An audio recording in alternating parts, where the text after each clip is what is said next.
जय हिंद दोस्तों, स्वागत है आप सभी का अपने YouTube channel practice with Ravi में। तो आज हम इस वीडियो में पढ़ने वाले हैं बिहार पुलिस का टेस्ट पेपर नंबर 16 पढ़ने वाले हैं। ये आपका अड्डा 247 पब्लिकेशन का बुक है। इससे पहले हमने 15 तक पूरा कंप्लीट पढ़ लिया। ठीक, तो यदि आप लोगों ने वो सारी वीडियो नहीं देखी है तो जाकर देख लीजिए। और यदि आप लोग चैनल पहली बार आए तो प्लीज़ चैनल को सब्सक्राइब कर लीजिए, ताकि जब वीडियो को अपलोड किया जाए तो सबसे पहले आपको नोटिफिकेशन मिल जाए। ठीक, यहाँ पे आपके जो बिहार कांस्टेबल के जितने भी होंगे आपके, वो सारे के सारे यहाँ पे कंप्लीट कराए जाएंगे। तो चलिए देखते हैं यहाँ पे पहला क्वेश्चन। तो पहला क्वेश्चन क्या है? पहला क्वेश्चन आपका मैथ का क्वेश्चन है, तो इसको आप लोग सॉल्व करेंगे। तो इसका राइट आंसर बी हो जाएगा। दूसरा देखते हैं, एशियाई शेरों के लिए विख्यात गिर राष्ट्रीय उद्यान किस राज्य में है?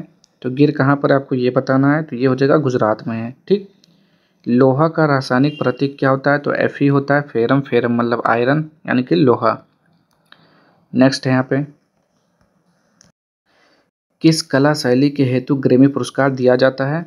तो 4 का राइट आंसर आपको बताना है। संगीत के लिए दिया जाता है ग्रैमी पुरस्कार। नेक्स्ट है आपका, निम्नलिखित में से किसकी कमी के कारण रक्त स्कंद समय में कमी हो जाती है?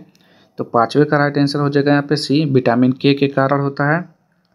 नेक्स्ट है यहाँ पे, भारतीय ओलंपिक परिषद की स्थापना कब हुई थी? तो 6 का राइट आंसर आपको बताना है बी, यानी कि 1924 में हुआ था। अब 7वां भी एक मैथ का क्वेश्चन है, तो 7वां सॉल्व करेंगे तो ऑप्शन नंबर सी आ जाएगा। नेक्स्ट है यहाँ पे 8वां, निम्नलिखित में से कौन परतदार पर्वत का एक उदाहरण है? यानी कि परतदार पर्वत का उदाहरण कौन सा है?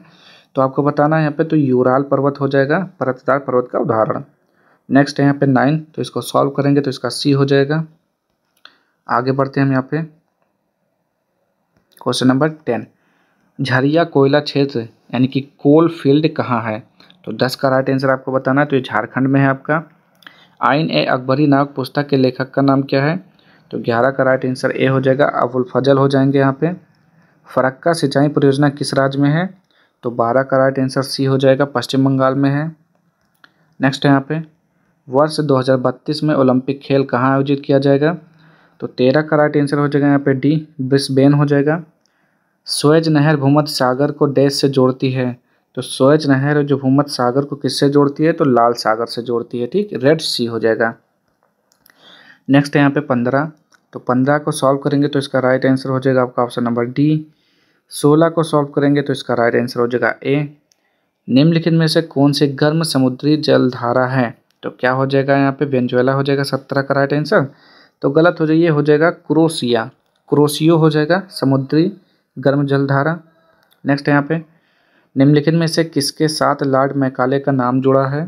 तो 18 का राइट आंसर सी हो जाएगा, अंग्रेजी शिक्षा के साथ जुड़ा हुआ है। आगे बढ़ते हैं हम यहाँ पे 19 का राइट आंसर आपको बताना है। तो ये हो जाएगा ए हो जाएगा। अब 20वां देखते हैं, तो 20वां भी सॉल्व करेंगे। तो 20 सॉल्व करेंगे तो इसका बी हो जाएगा। मानव शरीर के डैश में पीयूषिका ग्रंथि होती है? कहाँ पर होती है पीयूष ग्रंथि, कहाँ पर होती है? 21 का राइट आंसर बताना है। तो ये हो जाए मस्तिष्क में होता है। ठीक, कहाँ पे होता है? मस्तिष्क में होता है।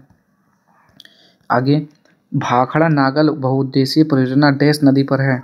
तो किस नदी पर है? तो सतलज नदी पर है आपका।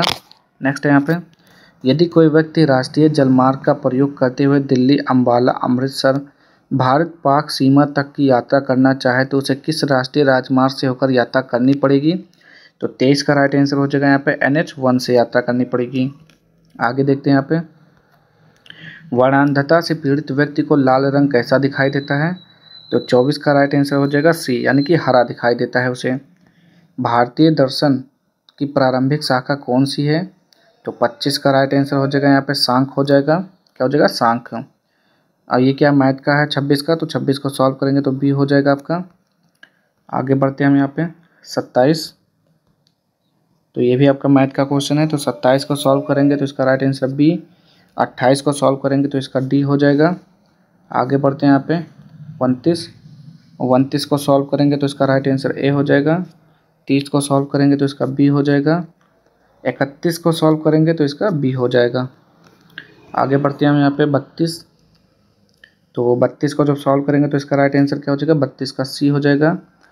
33 को सॉल्व करेंगे तो इसका भी सी हो जाएगा।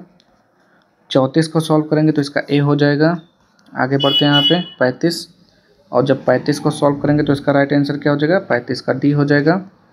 36 को सॉल्व करेंगे तो 36 का ए हो जाएगा आपका।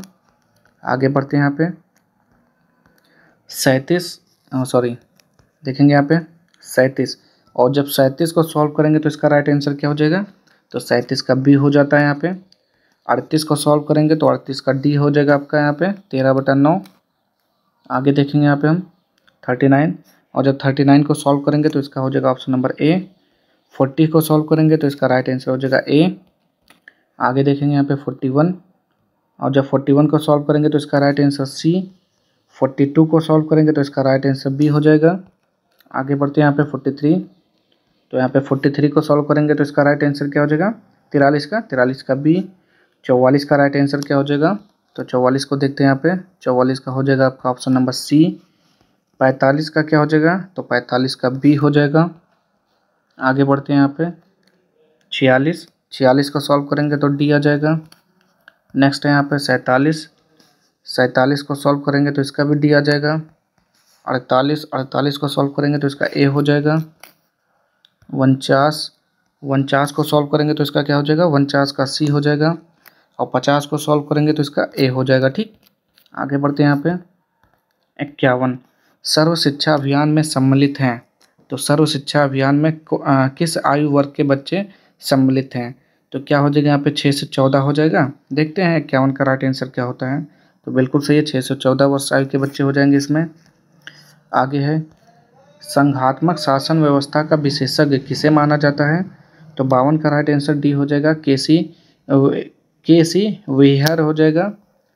दक्षिण के शेष प्रांत में स्थित रेलवे स्टेशन है, तो 53 का right answer C, Kanyakumari.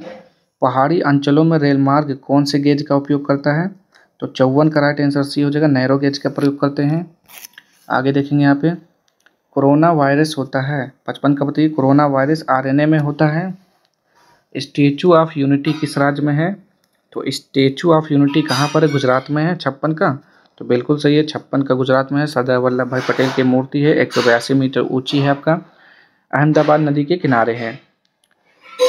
Sanchi स्तूप किस नोट पर अंकित है, सांची स्तूप किस नोट पर अंकित है बताना है पे 57 का राइट आंसर, तो ये हो जाएगा बी, यानी कि 200 के नोट पर आपका सांची स्तूप है। ठीक, आगे पहले भारतीय का नाम बताएं जिन्हें नोबेल पुरस्कार का सम्मान मिला था, तो क्या हो जाएगा, रविन्द्रनाथ टैगोर थे, 1913 में मिला था इन्हें, 58 का राइट आंसर, तो बिल्कुल सही, रविन्द्रनाथ टैगोर को मिला था उनके गीतांजलि के लिए नोबेल पुरस्कार सबसे पहले। श्री यतीन्द्रनाथ दास एक स्वतंत्रता सेनानी ने जेल में कितने दिनों की भूख हड़ताल के बाद दम तोड़ दिया था, तो यहाँ पे बताना है, यहाँ पे 59 का राइट आंसर, तो ये हो जाएगा आपका ऑप्शन नंबर बी हो जाएगा, 62 दिन बाद। भारत और इंग्लैंड के बीच तेजी से संपर्क करने के उद्देश्य से ब्रिटिश ने कब इन दोनों देशों के बीच सीधे टेलीग्राफ लाइन को स्थापित किया, तो यहाँ पे बताना है 60 का राइट आंसर, जो कि हो जाएगा 1865 में। आगे बढ़ते हैं यहाँ पे 61, भारत और चीन के बीच अनुबंध जिसके द्वारा दोनों ने पंचशील को अपने संबंधों के आधार के रूप में स्वीकार किया को कब हस्ताक्षरित किया गया, तो 61 का हो जाएगा डी, 1954 में हस्ताक्षरित किया गया। आगे देखेंगे यहाँ पे 62, निम्न में से किसका यह विचार था कि भारत में हिंदू और मुसलमान के द्वारा एक राष्ट्र का गठन हुआ, और कहा वे भारत की दो आँखें हैं, अगर आप एक को चोट पहुँचाएंगे तो आप दूसरों को भी चोटिल करेंगे, तो 62 का हो जाएगा यहाँ पे सर सैयद अहमद खां का ये है आपका। नेक्स्ट यहाँ पे 5 बच्चे एक प्रतियोगिता में हिस्सा लेते हैं, प्रत्येक को एक दूसरे के साथ खेलना है, उन्हें कितने खेल अवश्य खेलने चाहिए, तो 63 का राइट आंसर हो जाएगा सी हो जाएगा, 10 खेल खेलने चाहिए। ठीक, चलिए आगे देखते हैं यहाँ पे 64, भारत का सबसे बड़ा बोटनिकल गार्डन कहाँ पर है, तो 64 का राइट आंसर आपको बताना है, ये कोलकाता में हो जाएगा। नेक्स्ट है मिडनाइट चिल्ड्रन के रचयिता हैं, तो कौन हो जाएगा, 65 का राइट आंसर, तो सलमान रुश्दी हो जाएगा, सलमान रुश्दी। नेक्स्ट है कोलकाता की मेट्रो रेलवे कब एक जोन बनी, कोलकाता की मेट्रो रेलवे कब एक जोन बनी, तो बताएंगे यहाँ पे 66 का राइट आंसर, तो ये बी हो जाएगा, 2010 में बना। भारत की जनता ने किस वर्ष भारतीय संविधान को ग्रहण किया, तो 26 जनवरी 1950 को अपनाया गया था इसे, यानी कि संविधान का क्या लागू हुआ था, संविधान लागू हुआ था। ठीक, 26 जनवरी 1950 को तो संविधान लागू हुआ, लेकिन अपनाया गया था 1949 में, 26 नवंबर 1949 को अपनाया गया था यहाँ पे। नेक्स्ट है यहाँ पे 68, सरकार के संसदीय रूप की सबसे अनिवार्य विशेषता है? तो 68 का हो जाएगा ऑप्शन नंबर है संसद की प्रभुसत्ता। भारतीय संविधान में उल्लिखित मौलिक अधिकारों का संरक्षक कौन है? तो 69 का हो जाएगा यहाँ पे सर्वोच्च न्यायालय हो जाएगा। आगे बढ़ते हैं यहाँ पे 70, निम्न में से एक को छोड़कर शेष भारतीय संविधान द्वारा स्वीकृत मौलिक अधिकार हैं, तो वह क्या है? तो 70 का हो जाएगा सी, जीविका के पर्याप्त साधनों का अधिकार है। आगे बढ़ते हैं हम यहाँ पे 71, भारतीय संविधान में कितने मौलिक कर्तव्य हैं? तो 71 का राइट आंसर हो जाएगा बी, 11 मौलिक कर्तव्य हैं। और रायसीना हिल कहाँ पर है? तो 72 का राइट आंसर हो जाएगा ऑप्शन नंबर ए, जहाँ राष्ट्रपति भवन स्थित है।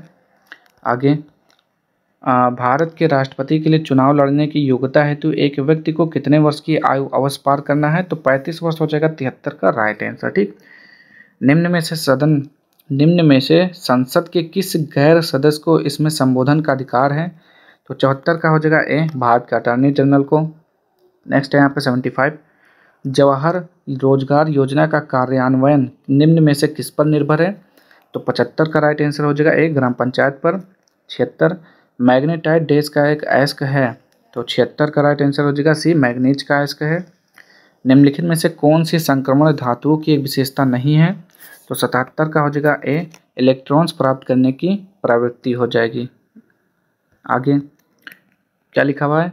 मोहस पैमाने का प्रयोग किस लिए किया जाता है? तो 78 का राइट आंसर हो जाएगा यहाँ पर डी, खनिजों की कठोरता को मापने के लिए इसका प्रयोग करते हैं। मेथनॉल का रासायनिक सूत्र क्या है? तो 79 का राइट आंसर आपको बताना है, तो ये हो जाएगा सी, CH3OH हो जाएगा। ठीक, मेथिल एल्कोहल को ही मेथनॉल बोलते हैं। एथिलीन एक डैश अणु है, तो एथिलीन को क्या हो जाएगा यहाँ पे? आध्रुवीय अणु है। क्या? आध्रुवीय अणु है। नेक्स्ट है यहाँ पे प्राकृतिक का सुकुमार कवि किसे कहा जाता है? तो सुमित्रानंदन पंत को बोलते हैं। मौसम में आर्द्रता छाई हुई है, रेखांकित शब्द का विलोम क्या हो जाएगा? तो आर्द्रता का क्या हो जाएगा? शुष्क हो जाएगा। देखते हैं यहाँ पे 82 का राइट आंसर, तो बिल्कुल सही, शुष्क हो जाएगा। हड़ौती बोली कहाँ बोली जाती है? तो हड़ौती कहाँ का है? हरियाणा या फिर राजस्थान? तो 83 का हो जाएगा राजस्थान का है हड़ौती बोली। नेक्स्ट है यहाँ पे क्रिया विशेषण के कितने भेद होते हैं? तो 84 का राइट आंसर सी हो जाएगा 4। तुलसीदास द्वारा रचित रामचरितमानस में कितने कांड हैं? तो 85 का राइट आंसर हो जाएगा सी, 7 कांड है इसमें। अपनी खिचड़ी अलग पकाना का अर्थ बताइए। तो 86 का राइट आंसर क्या हो जाएगा यहाँ पे? बी हो जाएगा, सबसे अलग रहना। क्या हो जाएगा? सबसे अलग रहना। नेक्स्ट है यहाँ पे निम्नलिखित विकल्पों में से रीति शब्द का बहुवचन कौन सा है? तो 87 का राइट आंसर आपको बताना है यहाँ पे, तो रीतियाँ हो जाएगा। नेक्स्ट, साहित्य अकादमी द्वारा नासरा शर्मा को किस उपन्यास के लिए पुरस्कार प्रदान किया गया था? तो 88 का राइट आंसर हो जाएगा यहाँ पे, पारिजात के लिए इनको दिया गया साहित्य अकादमी पुरस्कार। नेक्स्ट यहाँ पे मुकुल, मुकुल निम्नलिखित में से किस शब्द का समानार्थी है? तो 89 का राइट आंसर हो जाएगा कली का हो जाएगा मुकुल। नेक्स्ट, नरेंद्र दामोदर दास मोदी भारत के वर्तमान प्रधानमंत्री हैं। भारत के तत्कालीन राष्ट्रपति प्रणब मुखर्जी ने उन्हें 26 मई 2014 को भारत के प्रधानमंत्री पद की शपथ दिलाई। तो क्या हो जाएगा यहाँ पे? 90 का राइट आंसर, पद की शपथ दिलाई, यही हो जाएगा। ठीक, आगे बढ़ते हैं हम यहाँ पे 91। चलिए पढ़ेंगे यहाँ पे विच of the following part of the sentence has an error. बताना है एरर किस में है 91 का। तो देखते हैं यहाँ पे Ramesh is far arrogant to learn the error of his ways. तो 91 का जो राइट आंसर हो जाएगा यहाँ पे ए हो जाएगा। इसमें फार की जगह टू का प्रयोग करेंगे, TOO, too arrogant. Fill up the blank with the correct option. तो बताएंगे यहाँ पे किसका प्रयोग करके यहाँ पे भरेंगे। तो if immigrants don't learn to speak the native language of their new countries they would not be able to dash themselves into society. तो 92 का हो जाएगा यहाँ पे सी, इंटीग्रेट का प्रयोग करेंगे यहाँ पे। ठीक, आगे बढ़ते हैं यहाँ पे 93, what is the most similar meaning of the threshing. तो थ्रेसिंग का मीनिंग बताना है यहाँ पे 93 का। तो थ्रेसिंग का मतलब होता है पिटाई, यानी कि भारी हार हो जाएगा। तो ये हो जाएगा आपका बैसिंग हो जाएगा C. What is the most opposite meaning of the incriminate. Incriminate का बताना है अपोजिट, यानी कि विलोम शब्द बताना है। तो इनक्रिमिनेट का मतलब होता है फंसाना, तो इसका अपोजिट हो जाएगा दोष मुक्त करना, यानी कि एक्सोनरेट। एक्सोनरेट कहाँ पे लिखा हुआ है? यहाँ हो जाएगा टू एक्सोनरेट हो जाएगा, मुक्त करना, दोष मुक्त करना। Choose the correct indirect speech of the following sentence. Bring me a cup of coffee said Nita to her mother. चलिए देखते हैं यहाँ पे 95 का राइट आंसर क्या हो जाएगा। तो जो 95 का हो जाएगा ये हो जाएगा D. Nita asked her mother to bring her a cup of coffee. Next, choose the correct passive form of the following sentence. Passive form use करना है यहाँ पे। Jayesh has sent the email, तो क्या हो जाएगा यहाँ पे इसका राइट आंसर बताइए। यहाँ पे 96 का हो जाएगा the email has been sent by Jayesh. Next है यहाँ पे 97, which of the following is similar in meaning as the phrase wear your heart on your sleep. तो 97 का बताना क्या हो जाएगा, तो इसका मतलब होता है भावुक होना, ठीक। तो ये हो जाएगा आपका option number C, makes one's feeling apparent. Choose the correct substitution of the following phrase to declare invalid an official agreement decision और रिजल्ट। तो देखते हैं यहाँ पे 98 का क्या हो जाएगा, रद्द करना या फिर निष्फल करना। तो इसका राइट आंसर हो जाएगा टू एन्यूअल हो जाएगा, to annual. Next, choose the correct spelled word. तो 99 का हो जाएगा यहाँ पे ग्लूकोज, ग्लूकोज हो जाएगा। कहाँ पे लिखा हुआ है, ऑप्शन नंबर ए सही है। Improve the bracket I myself think that the investigation is biased. तो बताना है पे 100 का, तो ये हो जाएगा नो इम्प्रूवमेंट, एकदम सही लिखा हुआ है, ठीक। तो आज के सारे क्वेश्चन यहीं पे समाप्त होते हैं। अगर आपको वीडियो पसंद आए तो प्लीज़ चैनल को लाइक शेयर और सब्सक्राइब कर दीजिएगा। मिलते हैं नेक्स्ट वीडियो में इसके अगले प्रैक्टिस सेट के साथ, तब तक के लिए जय हिंद जय भारत।